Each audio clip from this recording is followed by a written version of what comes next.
The following is a Hoop Ball presentation.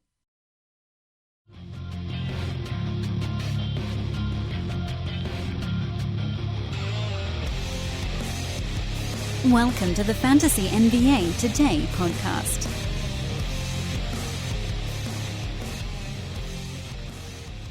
Hello and welcome to the Fantasy NBA Today for Thursday, June 13th, 2019. I'm your host, Neil Rochlani, and on Thursdays for the great Dan Bespris, taking his much-deserved break. On Thursdays and Fridays over the summer, usually I have a guest. Last week I did not. This week I do not either. I am just a little lazy in trying to book someone to join me, and I wait till the last minute, and then people are busy. They have lives, unlike myself, so they can't just hop on at a moment's notice. So anyway, it's going to be me. I'm going to be going over the Philadelphia 76ers and maybe doing a little bit about preview for tonight's game 6 in the championship, at least in terms of what I think might happen, and look at any betting opportunities I think might be out there. Let's start off, though, by mentioning our show is a Hoop Ball presentation, and we are sponsored by Hawaiian Isles Kona Coffee. Taste the Kona difference. You can find their delicious Hawaiian Isles products at hawaiianisles.com and on amazon.com. And with that, I'm going to hop right in here to the 76ers. And we're going to look at this team that I don't know if you can say they overproduced their fantasy value this year. Certainly some really great players this year. Four players, I should say, on a totals basis in 8 category leagues inside the top 30, which is crazy. Those same 4 on a per game basis in 8 category leagues, first round, second round, third round, fourth round values. So that's pretty amazing to have 4 guys like that. Even the Warriors didn't have, I don't think, that going on. Although I could be wrong about that. Maybe I'd take that one out. They might be the only one that can compete with them in terms of that many players with that high a value. And, of course, things are going to get very... I shouldn't say of course, but things may get very different next year. We know that Tobias Harris is unsigned. Butler is on an expiring. He has 1 more year on his contract. We don't know if he's going to. They're going to trade him or keep him. Talks about J.J. Redick, who we'll get to later, who is not signed. Tobias Harris, like I said, is not signed. But their big 2 are signed. I'm going to call them their big 2, the core of this team, Joel Embiid and Ben Simmons. But we don't know if Ben Simmons is on the block. I think we can kind of assume now that this is Joel Embiid's team. I think there is 0 chance he gets moved. He's sort of the heart and soul of this team. Makes the team better. If he would have played an entire series, who knows? Maybe they would beat Toronto, and they'd be the ones in the championship right now. Assuming they got past Milwaukee after that. But, so I think he's going to be there. Ben Simmons, on the other hand, I imagine he's going to stick around, but if there is one of those 2 that's expendable from a management point of view, it's probably Simmons. So let's start with Embiid. Looking at his fantasy value last year, he was 9th in per game basis and 10th overall. 10th in totals. Played 75 games, the most impressive thing probably about him. The most he's played since coming into the league, and he held up just fine. His days off that he did not play, the 75 games, includes playoffs, so I'm not sure how many he played during the regular season, but a lot of those were built-in rest days. Certainly some were from minor injuries, but nothing major happened to him this year, and he put up a phenomenal stat line. 26 points, 1.2 threes, 13 rebounds, 3.6 assists, 0.7 steals, 1.9, basically 2 blocks if you round up, 47% from the floor on 18 shots, 80% from the free throw line on almost 10 attempts a game. Did have 3.5 turnovers, so a little bit lower in 9 category leagues, but I'm not looking at that stat, and I am wondering where I should rank this guy going next season. Clearly a first-round talent if he plays this many games again next season. We'll have to just kind of read the tea leaves and see where he is going to next season in terms of his injury, anything hampering him starting the season. If not, I think I would definitely draft this guy probably between 10-ish in a category league. So I don't think he's overvalued. I don't think he'll be overvalued. I think if he goes, maybe the top 6, he's a little overvalued. But I think I'm on this train now. I think I would take him in the late first round, early second round. I don't think he'll last that long, but that's kind of where I'm looking at him for next season. I don't think the makeup of the team is going to affect him. We saw when Butler came in, it didn't really hurt his stat set that much. And who knows how many players he'll have around him next year that demand the ball. So I think he's a safe late round first pick next season. Just have to knock on wood about that health. Second player we're going to talk about here is Ben Simmons. Finished 35th on a per game basis. 22nd overall because he played nearly every game last season. His health has been fine since he sat out his rookie year. And played 34 minutes last season, 16 and a half points. Of course, he does not attempt a three-pointer, so that would change, obviously, his value if he can start hitting threes. He has those 2 categories that really hurt him, the three-pointer and the free throw percentage. 60% on free throw percentage. He has a 3.4 turnovers as well. Other than that, though, he's very solid. 56% from the field, 0.8 blocks, 1.4 steals, 7 assists, 9 rebounds. We know he's a triple-double threat almost every night, 16 and a half points. So I am hoping that he will develop a three-point game. Or I shouldn't say that. At least he can of these 2 categories, a free throw percentage would be where he could grow the most. I don't really know what's going on there. Someone with his mid-range game should shoot better than this. He's not an extra long body that kind of is uncomfortable trying to shoot free throws where it just doesn't look natural for him to shoot. So I'm not sure what's going on. I really do expect him to make a concerted effort to improve those categories. I think if he wants to be at the superstar level, which I think he still has the potential to get there. He's clearly not there yet, but I think if he wants to get to that perennial all-star level, NBA team mentions or placed on NBA teams, all NBA teams, excuse me. He's gonna have to shoot the three, and he's gonna have to be much better at the line. And I trust these superstar athletes that are determined to be able to change if they work hard at it. They've obviously achieved so much already in their lives. So I'm hoping he does that, and I'm expecting him to improve his free throw percentage a bit. As far as the ranking goes for next season, he was impacted by Jimmy Butler coming in and Tobias Harris a little bit. So I have to see how the roster makeup is around him before I value him. I probably will, although I hope he can improve his percentages, his free throw percentage and his three-pointers, I probably will stay away because I don't know if I can trust it until I see it. So because he'll hurt me in 2 categories, I don't want to take someone in this 3rd round that's hurting me in 2 categories, as strong as he is in the other 6. So I am going to probably pass on him, but I think he's going to finish up probably in 3rd round value. Best case scenario, 2nd round value if he can get some improvement at the line.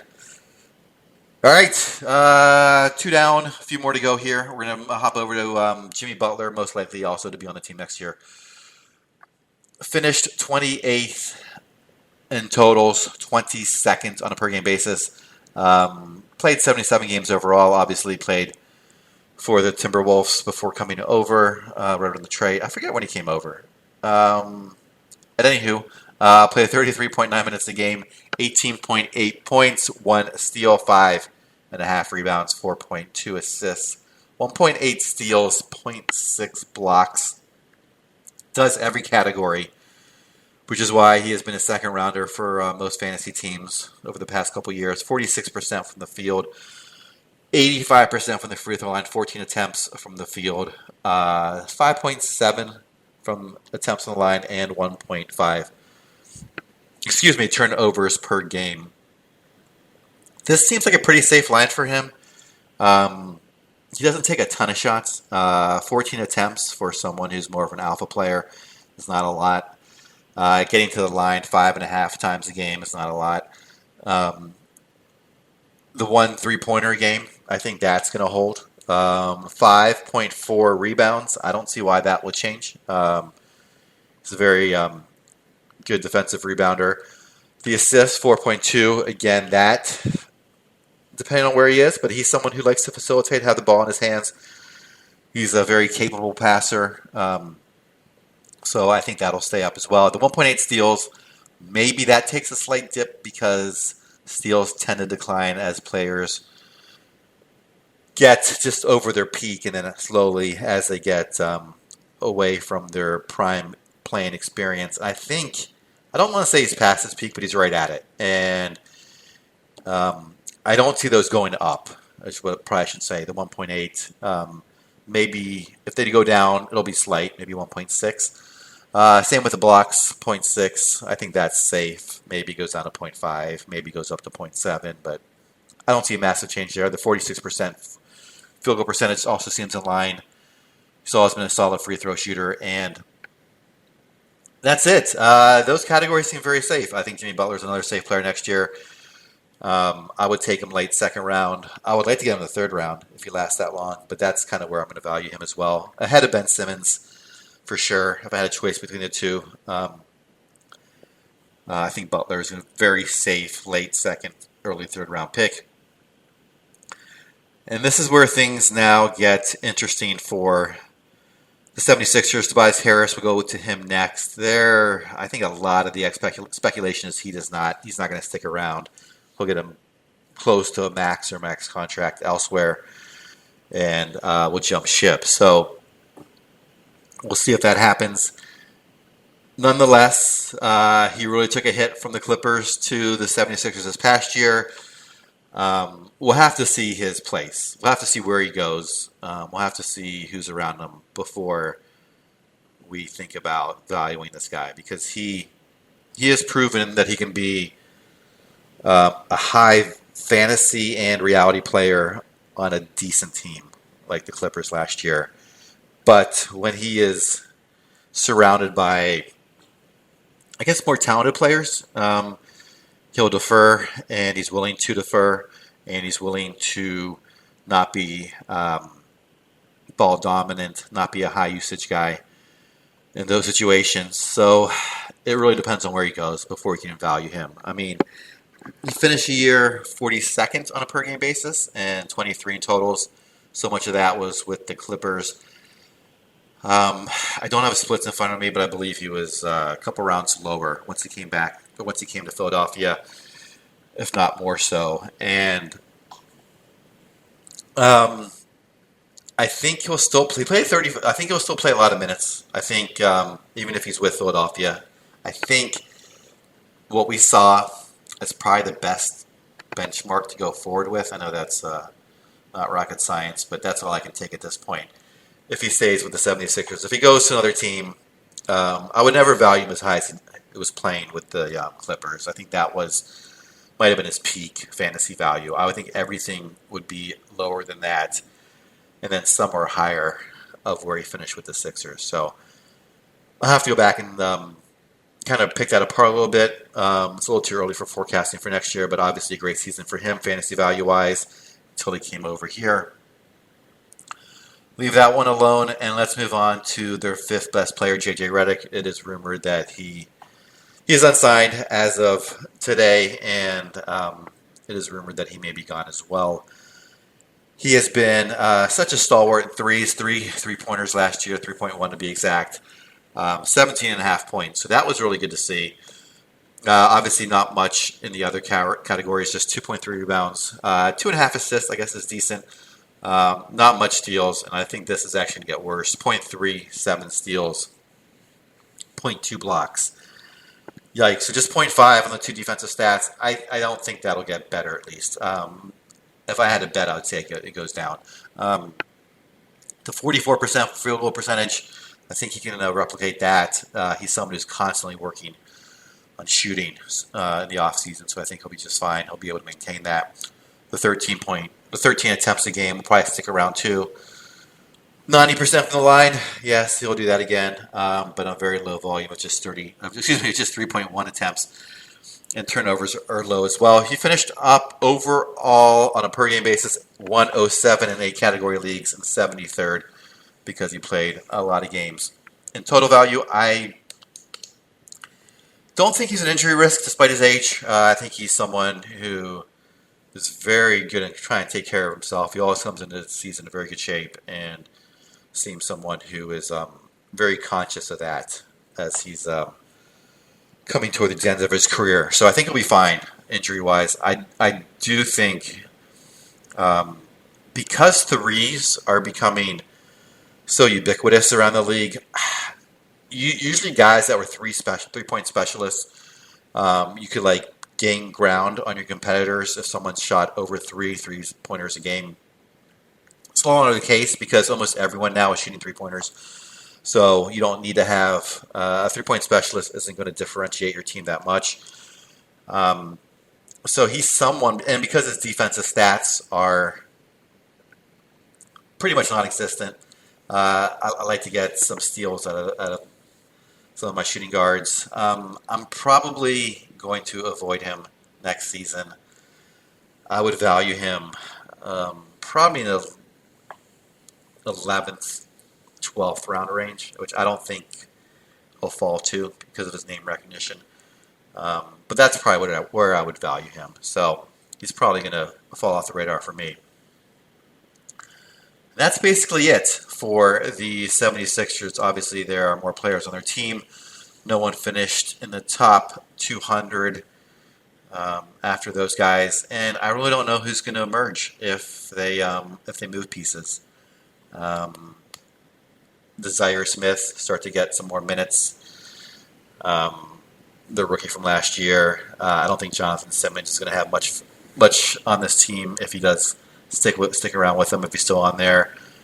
Furkan Korkmaz, probably the most interesting name in the league. I don't know if he gets more minutes next year, just 13 this past season. Mike Scott was really just a role player, not someone who I think has much of a future there. Same with James Ennis, Boban.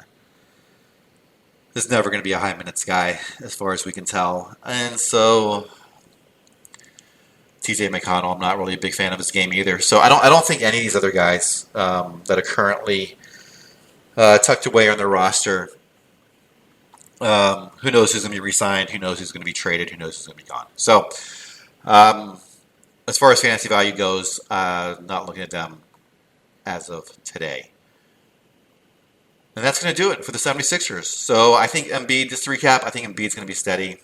Butler, I think both those guys, I think, are going to be very similar next year to where they are this year. And I'm assuming both those guys will be on this roster. Ben Simmons, I'm going to avoid until I see his free throw percentage and see if he starts to shoot the three. Tobias Harris, not most likely. Odds are he's going to be moved, so we'll have to see where he gets moved to before valuing him. If he happens to stick around with the 76ers, if they happen to stay with this nucleus, these four guys, I would not draft him before the 5th or 6th round. And then Redick, we'll see where he ends up. I think he's going to be safe in terms of playing lots of games. I just don't think he's going to differentiate himself enough to the three-pointers to make up for his lack of defensive stats. All right. That is it on the 76ers. I'm going to move briefly to talk about tonight's Game 6 of the NBA Finals. Let's see. What do we know? We know that Kevin Durant is out, in case you don't know that. We know that Kevon Looney is questionable, which I think is a bigger deal than people realize. Cousins did have a really good game last time. He's had a couple of good games in the series, but he's also struggled at times. I don't think we can count on him for a lot of minutes. He played 19 minutes last time. He had a great line here: 14.6 rebounds, 1 assist, 1 block, 1 steal. Had some great offensive rebounds and also some points, just point blank at the rim. He was able to finish. He just really good out there. But I don't think he can play high 20 minutes and be as effective as he is in a limited capacity. I don't think Iguodala is healthy, fully healthy. I don't think Klay Thompson, despite these last 2 games, he played 42 minutes in the prior game, and his first game back in Game 4 played a lot of minutes as well. I'm not saying he's hurt. I just don't think they're the exact same as we'd expect them, as they were, I guess, a month ago in the playoffs. And I'm sure Toronto has its own share of injuries. Kawhi is clearly not 100%. And other players have looked a little bit spotty at times too. I just think they're healthier. I think they're deeper. And I was really hoping this line was going to be, I don't know why I thought it'd be Golden State like -5 or -6. I thought going back to Oakland after winning Game 5 and being the last game in Oakland, they have the home court. They'd be a higher favorite than they are now. It's now down to 2.5 points for Golden State, and that is just way too low for me to bet Toronto. And I'm always kind of looking to bet Toronto, not Golden State, because I think Toronto does have the better overall team right now. So I am probably going to avoid it on a side perspective. I'm looking at the over-under is kind of the other angle I'm kind of looking at. And right now the line has been moving downwards on that as well. It was at 211. Well, it was at 2.5, then it went up to 211. Now it's back down to 2.5. So it's kind of hovered. I should say the most recent move was downward. This one, I'm a little tempted to agree with it on the under. I'm probably not going to bet it. Last game they scored 211 points. Toronto shot horribly. Golden State shot lights out, and I think those could even out. So I think the 211 or 210.5 is not a bad line. Earlier in the series when it was like 215, 216, it was an easy thought to go under. But now at 210.5, again, I think that's pretty fair. And I don't know how injured they are. So actually, this is giving you no insight at all. So anyway, if I had to make a courageous bet, I would take the money line on Toronto. I don't think Toronto. I know Golden State is at home. I know they have the momentum. I know their players are going to give the heart of the champion cliche and all that. I know the fans are going to be crazy, as they always are. But Toronto really does not want to have to go to a Game 7. And they know that as well as anybody else. They've got veteran players who I don't think are overwhelmed by this moment the least. Down the stretch of that last game, in the last 3 minutes, Toronto took some suspect shots, but it was really just Golden State knocking down, like running their offense to perfection and then hitting those great 3-pointers that made a difference. So you can't fault Toronto too much on that. I don't think Toronto's going to be tight. I think they're going to come out and play like it's a must-win for them as much as it's a must-win for Golden State. So I would probably go Toronto money line if I had to make a bet. We'll see if it moves in Golden State's direction. Right now, the money line is plus 123, I'm seeing, which isn't that great. I was hoping to get it like a plus 140 or 150. I guess that it was like that earlier in the week before the line came down. So I'm going to wait and see if the line moves against Toronto at the last minute. I might hop on them on the money line. But other than that, I'm going to watch in game and then perhaps make a bet in game. Basically, what I'm going to do is since I'm leaning to Toronto, if they come out and they're playing well, Golden State obviously I expect them to play hard and well as well. But let's just say Golden State's making their shots and Toronto is not. And the line moves to like Golden State -7 or something because Golden State's up 10 or 12, double digits early in the first quarter. Then I might hop on Toronto if they look solid and don't look tight and there's no foul trouble or injuries, of course. So that's probably the only way I'm going to look at it. I think they'll be able at the end to kind of run Golden State down with their depth. The adrenaline's certainly going to carry Golden State in the beginning. That's how I expect it to go. And then as teams settle in, Toronto will make a push, and we'll see if they can get it done. All right, that is going to do it for the Fantasy NBA today for June 13th, 2019. Again, we are sponsored by Hawaiian Isles Kona Coffee. Taste the Kona difference. Find their delicious coffee products at hawaiianisles.com or on amazon.com. If you want to hit me up on Twitter, please do so at ballwithneil, BALLWITHNEIL. And Adrian Benjamin's coach will be on tomorrow.